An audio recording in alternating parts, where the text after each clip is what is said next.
આપણે એક નવી ફાઇલ બનાવી, બરાબર, બેઝિક જાવાનું સ્ટ્રક્ચર કઈ રીતે આગળ વધે છે અને એની અંદર કેટલા કેટલા પ્રોબ્લેમ આવી શકે એ આપણે જોવું છે અત્યારે ખાલી, બરાબર. પહેલી વસ્તુ હંમેશા પબ્લિક રીડેબલ છે.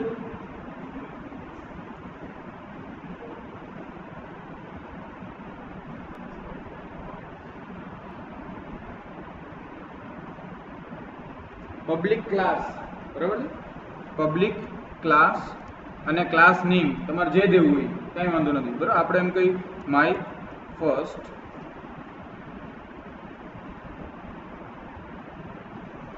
આપણે એમ કહીએ છીએ કે my first public class my first, એટલે મારે ફરજિયાતપણે ફાઇલને કઈ રીતે સેવ કરવું પડે, માય ફર્સ્ટ તરીકે, બરાબર. આપણે ન કરીએ તો શું થાય હમણાં જોઈ લઈએ. પણ બ્રેકેટની અંદર એક મેથડ, કઈ મેથડ, મેઇન, એક મેઇન મેથડ કે જે સૌથી પહેલા એક્ઝિક્યુશન ચાલુ કરશે, એની આર્ગ્યુમેન્ટ શું હશે, સ્ટ્રિંગ એરે.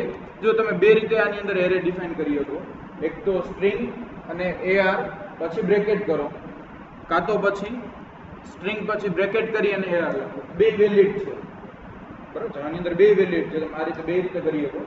કાં તો તમે સ્ટ્રિંગ AR કરી અને બ્રેકેટ કરો, અને કાં તો સ્ટ્રિંગ બ્રેકેટ અને AR લખો. બે રીતે વેલિડ છે.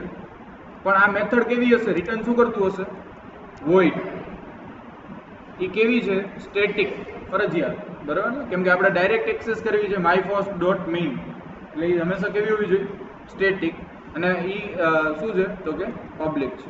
અલ્ટિમેટલી તમે જોઈએ તો આ વસ્તુ યાદ રાખજો, પબ્લિક સ્ટેટિક વોઇડ મેઇન, અને એની અંદર string array argument. Public static void main with string array argument, fix જ છે.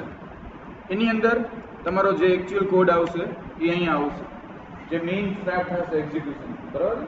હું આને સેવ કરું, કોર જાવાની અંદર જ અલગ નામે સેવ કરું, my second dot Java,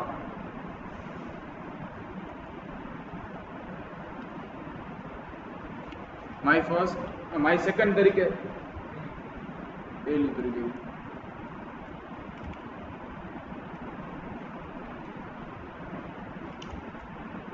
third કરના નંબર નથી તૂટાતા, માય થર્ડ ડોટ જાવા તરીકે મેં એને સેવ કર્યું, બરાબર. પણ એનું ક્લાસનું નામ શું છે, માય ફર્સ્ટ. આપણે જોઈએ શું પ્રોબ્લેમ આવશે. આને એક્ઝિક્યુટ કઈ રીતે કરવું, તો કે કમાન્ડ પ્રોમ્પ્ટ ઓપન કરો, કમાન્ડ પ્રોમ્પ્ટ, બરાબર. તમે જે ડિરેક્ટરીમાં એને સેવ કર્યું છે પહેલાં એ ડિરેક્ટરીમાં પહોંચી જાઓ.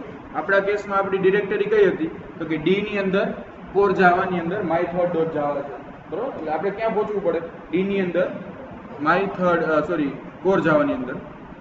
એટલે શું છે કમાન્ડ ચેન્જ ડિરેક્ટરીમાં, સીડી, પહેલાં સીડી નહીં આવે, પહેલાં ક્યાં જવાનું છે, ડીની અંદર, પછી ક્યાં જવાનું છે આપણે, કોર જાવાની અંદર. આપણે અહીંયા પહોંચી ગયા. અત્યારે જુઓ, હવે આપણે એનું એકચ્યુઅલમાં જોઈ કઈ રીતે છે. ડીની અંદર કોર જાવા, ડીની અંદર કોર જાવા છે. અત્યારે જો my third dot Java available છે, ક્યાંય તમને માય થર્ડ ડોટ ક્લાસ દેખાય નથી, કેમ કે હજી કમ્પાઇલ નથી થયું. જ્યારે એ કમ્પાઇલ થઈ જશે પછી એક ક્લાસ ફાઇલ જનરેટ થશે, એને શું કહેવાય, ડોટ ક્લાસ. જો આ બીજાની છે, આની પહેલાં જે મેં કરેલા છે એની ABC હતું તો શું બની ગયું, ABC ડોટ ક્લાસ. અત્યારે માય થર્ડ છે તો એનું હજી નથી બન્યું માય થર્ડ ડોટ ક્લાસ, કેમ કે હજી કમ્પાઇલ નથી થયું. તો આપણે શું કરવાનું થાય, એને કમ્પાઇલ કરવાનું થાય. આપણે એ ડિરેક્ટરીમાં પહોંચી ગયા છીએ. પછીનો કમાન્ડ છે જાવા સી, જાવા સી. બે કમાન્ડ આપણે ખાસ ધ્યાન રાખવાના છે, જાવા સી અને જાવા, બરાબર. જાવા સી થી શું થાય, કમ્પાઇલ થાય, અને જાવા થી શું થાય, રન થાય, બરાબર. જાવા સી કરી અને મારે એ ફાઇલનું નામ લખી દેવું પડે, my third dot Java. Clear. હું એન્ટર કરું, એને એક મને એરર બતાવી કે class my first is public should be declared in a file name my first dot Java, my first note. એને શું કીધું તો કે ભાઈ તમે જે પબ્લિક ક્લાસ રાખ્યો હતો એ નામની ફાઇલ સેવ નથી થઈ, બરાબર. એટલે એને આપણને એ શું આપી, ક્યારે આપી એરર, કમ્પાઇલ ટાઈમે આપી, બરાબર. ત્યારે જ આપી દીધી. આપણે કીધું ને જાવા તમને કમ્પાઇલ ટાઈમે જ એરર આપી દે કે ભાઈ આવું ન હાલે, બરાબર. પછી એક્ઝેપ્શન આવે, ભાઈ ખબર પડે કે આવું પ્રોબ્લેમ છે, આવું જોઈએ નહીં, ત્યારે જ કહી દેશે કે આવું નહીં આવે. હવે આપણે એક બીજી વસ્તુ કરીએ કે હું અહીંથી પબ્લિક કાઢી નાખું, બરાબર? પબ્લિક અહીંથી કાઢી નાખું, સેવ કરું આને, અગેન આપણે કમ્પાઇલ કરીએ. રાઈટ, કમ્પાઇલ થઈ ગયું. શું કામ? તો કે પબ્લિક કાઢી નાખ્યું. જ્યાં સુધી જે ક્લાસ પબ્લિક હશે ત્યાં સુધી એનું નામ જે નામ રાખ્યું હોય ક્લાસનું સેમ નેમથી ફાઇલ સેવ થવી જોઈએ, સેમ નેમ. ક્લિયર બધાને? પેલી વસ્તુ. હવે જોઈએ આપણે કમ્પાઇલ થયા પછીનું અહીંનું આઉટપુટ. માય થર્ડ હતું એની અંદર એક ફાઇલ, એની અંદરનું જે નામ માય થર્ડ આપણે ક્લાસનું નામ રાખ્યું હતું, એની અંદર ક્લાસનું નામ શું હતું? My first. એટલે જો અહીંયા માય ફર્સ્ટ નામની એક ફાઇલ ક્લાસ ફાઇલ ક્રિએટ થઈ ગઈ, બરાબર? જે પહેલા નહોતી, અત્યારે ક્લિયર થઈ ગઈ. પણ આપણે એને પ્રેક્ટિસ કેવી રાખવાની? હંમેશા પબ્લિક જ ક્લાસ રાખવાનો. જેમ કે જ્યાંથી જે એક્ઝિક્યુશન સ્ટાર્ટ થતું હોય એ હંમેશા પબ્લિક રાખવાનું. પહેલી ફાઇલ કે જ્યાં તમારું ટોપ છે લેવલ એ પબ્લિક હોવું જોઈએ. પછીને ભલે તમે પ્રાઇવેટ કરો, પણ આપણે લેબની અંદર જે કંઈ પણ પરફોર્મ કરવાના છે એ હંમેશા પહેલું જોવાનું છે, બરાબર? એટલે એ તમારે કઈ રાખવાનું? પબ્લિક જ રાખવાનું. એટલે હું અગેન અહીંયા શું કરી નાખું છું? Public class my first. પણ તો હવે મારે કાં તો આને રિનેમ કરવું પડે ફાઇલને, ને કાં તો હું ક્લાસનું નામ ચેન્જ કરી નાખું. અત્યારના કેસમાં હેલું પડે ક્લાસનું નામ ચેન્જ કરવું, બરાબર? એટલે હું આ ચેન્જ કરી નાખું છું. તમે બેમાંથી કોઈ પણ એક મેથડ યુઝ કરી શકો. જો હવે અહીંયા છે માય થર્ડ ડોટ નથી ક્લાસ અત્યારે, બરાબર? હવે આને મેં માય થર્ડ તરીકે સેવ કરી દીધું અને પબ્લિક કરી દીધું. તો હવે થઈ જશે કમ્પાઇલ. આપણે કરીએ અગેન. થઈ ગયું કમ્પાઇલ. અહીંયા એરર ન આવવાનો મતલબ કમ્પાઇલ થઈ ગયું. નકર ઉપર કેમ અત્યારે અહીંયા એરર આવી? એવી એરર આવશે. પણ જો ન આવવાનો મતલબ કે બધું રેડી, બરાબર? આપણે અત્યારે ફરીથી આ ફાઇલ સ્ટ્રક્ચર જોઈ લઈએ. જો માય થર્ડ ડોટ ક્લાસ બની ગઈ કે જે હવે તમે જ્યારે જાવા કરીને કમાન્ડ મારીને ફાઇલ કરશો ત્યારે કઈ ફાઇલને રન કરશે? Class file. અને આ ક્લાસ ફાઇલ તમે ગમે ત્યાં લઈ જાઓ, વિન્ડોઝમાં લઈ જાઓ, મેકમાં લઈ જાઓ કે લિનક્સમાં લઈ જાઓ, એના જીઆરઈમાં રન થાય, બરાબર?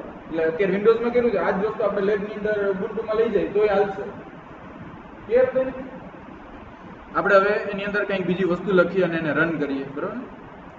અત્યારે શું છે? Simply public static void main અંદર બ્લેન્ક. મારે કંઈ હેલો વર્લ્ડનો જે પ્રોગ્રામ હતો એને પ્રિન્ટ કરવું હોય એટલે મારે શું કરવું પડે? સિસ્ટમનો પેલા ક્લાસ લેવાનો, સિસ્ટમ, પછી dot out dot print LN. Print ખાલી એ ચાલે, ખાલી પ્રિન્ટ લખું તોય ચાલે. અને પ્રિન્ટ એલએન શું કેના માટે છે? તો કે દર વખતે નવી લાઈનમાં પ્રિન્ટ કરવા માટે, બરાબર? આપણે બે વચ્ચેનો ડિફરન્સ જોશું હમણાં.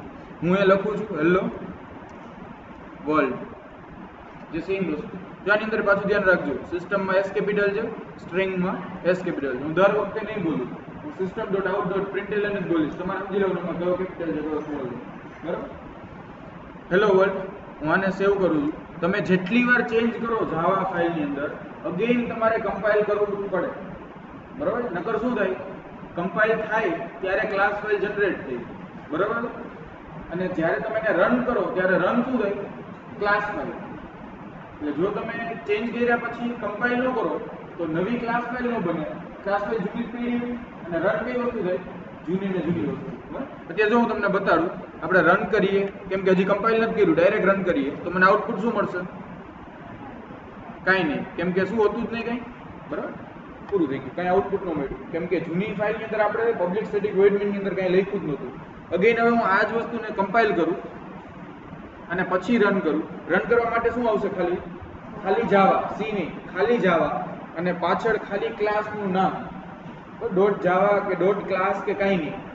પહેલાં ખાલી જાવા અને પછી ખાલી ક્લાસનું નામ. હું એન્ટર કરી દઉં છું. આવી ગયું હેલો વર્લ્ડ. ક્લિયર બધાને? સિમ્પલ છે. ખાલી એક સ્ટ્રક્ચર તમારે ફોલો કરવું પડશે, બરાબર? હવે આ જ વસ્તુ આપણે ડાયનેમિક કરવી છે. Hello world. અત્યારે આપણે હજી એક સ્ટેટિક વસ્તુ લખી નાખીએ અહીંયા, હેલો વર્લ્ડ ફ્રોમ દર્શન કોલેજ રાજકોટ, બરાબર? હેલો વર્લ્ડ ફ્રોમ દર્શન કોલેજ રાજકોટ. હું એવું લખું છું અને સેવ કરું છું, અગેન કમ્પાઇલ કરું છું અને રન કરું છું. શું આવી ગયું? હેલો વર્લ્ડ ફ્રોમ દર્શન કોલેજ રાજકોટ. પણ આ વસ્તુ શું થઈ ગઈ? સ્ટેટિક. દર વખતે કદાચ હું ફરીથી રન કરીશ તો એ જ આઉટપુટ આવશે, ફરીથી રન કરીશ તો એ જ આઉટપુટ આવશે. સ્ટેટિક છે. મારે એને ડાયનેમિક કરવું છે. ભાઈ હું જે નામ દઉં એ નામ પ્રિન્ટ કરો. હેલો વર્લ્ડ ફ્રોમ, હું જે તમને કહું એ નામે પ્રિન્ટ કરો. તો એના માટે તમારે શું જોશે? એક જે આ વસ્તુ આપણે ક્યારના તમને ઘણાના વિચારમાં આવતું હશે કે આ સ્ટ્રિંગ આર્ગ્યુમેન્ટ શું કામ? શું કામ દેવી જ પડે? આની અંદર આ નો દો તોય નો ચાલે, દેવી જ પડે. શું કામ? તો કે એ એક્સપેક્ટ કરે છે કમાન્ડ લાઈન ઇનપુટ. કમાન્ડ લાઈનથી જે ઇનપુટ હોય એ એને એક્સપેક્ટ કરે છે. જો કાંઈ નો દો તો વાંધો નહીં, તો આ એરે કેવી ઇન્ડેક્સ બની જશે? 0 લેન્થનો એરે, કે જેની અંદર એકેય લેન્થ નથી. બરાબર? તમે અહીંયા જો અહીંયા કંઈક ઇનપુટ આપો તો એની લેન્થ વધી જશે 1, એટલે AR ઓફ 0 માં તમને પહેલી આર્ગ્યુમેન્ટ મળી જાય. ક્યાંથી મળે એ આપણે જોઈ લઈએ. મારે શું કરવું છે તો કે હું જ્યારે અહીંયા રન કરું જાવા માયથડ અને અહીંયા લખું છું અર્જુન બાલા અર્જુન, તો એ અર્જુન હેલો વર્લ્ડ ફ્રોમ શું આવી જાય? અર્જુન. હું અહીંયા નામ લખું હેલો વર્લ્ડ ફ્રોમ રાજકોટ ખાલી, તો શું પ્રિન્ટ થઈ જાય? Hello world from Rajkot. મારે એવી રીતે કંઈક વસ્તુ જોઈએ, હું જે કમાન્ડ આપું એ રીતે પ્રિન્ટ કરે. તો અહીંયા તમે જે કંઈ પણ લખો છો આટલો પાર્ટ, બરાબર છે, એ પાર્ટ તમને ક્યાં મળશે? જે ઓલી સ્ટ્રિંગ હતી આર્ગ્યુમેન્ટ, એની 0 ઇન્ડેક્સ ઉપર તમને શું મળે? આ પહેલી વસ્તુ તમે જે લખવી, સમજાય? અહીંથી સ્ટાર્ટ થાય અને જેટલી વસ્તુ લખતા જાઓ સ્પેસ સેપરેટેડ. જાણે કે મારે 2 આર્ગ્યુમેન્ટ જોઈ છે તો રાજકોટ કોલેજ, ત્રીજી આર્ગ્યુમેન્ટ જોઈ છે તો દર્શન. સમજાય? જેટલા સ્પેસ છોડતા જાઓ એટલા એરે વધારતો જાય એરેની લેન્થ, અને તમને એ ઇન્ડેક્સ ઉપર મળવા માંડે. હવે મને AR ઓફ 0 માં શું મળે? રાજકોટ. AR ઓફ 1 માં શું મળે? કોલેજ. અને AR ઓફ 2 માં દર્શન. ક્લિયર બધાને? એટલે મારે અહીંયા હેલો વર્લ્ડ ફ્રોમ કરી અને કોન્કેટ કરી દેવું છે કે જે યુઝરે લખ્યું. એટલે હું કોન્કેટિનેશન જાવાની અંદર પ્લસથી થાય, સ્ટ્રિંગનું કોન્કેટિનેશન કેનાથી થાય? પ્લસથી થાય. એટલે હું કોન્કેટ કરી દઉં પ્લસ કરી અને શું લખી નાખું અહીંયા સિમ્પલી AR ઓફ 0. એટલે હવે એ પ્રિન્ટ શું કરશે? હેલો વર્લ્ડ ફ્રોમ, અને પહેલી આર્ગ્યુમેન્ટ મેં જે જ્યારે રન કરું ત્યારે લખી હોય એ.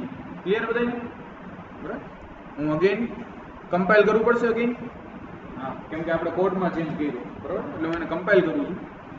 કમ્પાઇલ થઈ ગયું છે અને હવે એને રન કરું છું. પણ હું સિમ્પલી રન કર્યું મેં તો શું આવ્યું? Array index out of bound exception. તમે આ એક્સેપ્શન જોયું હશે C++.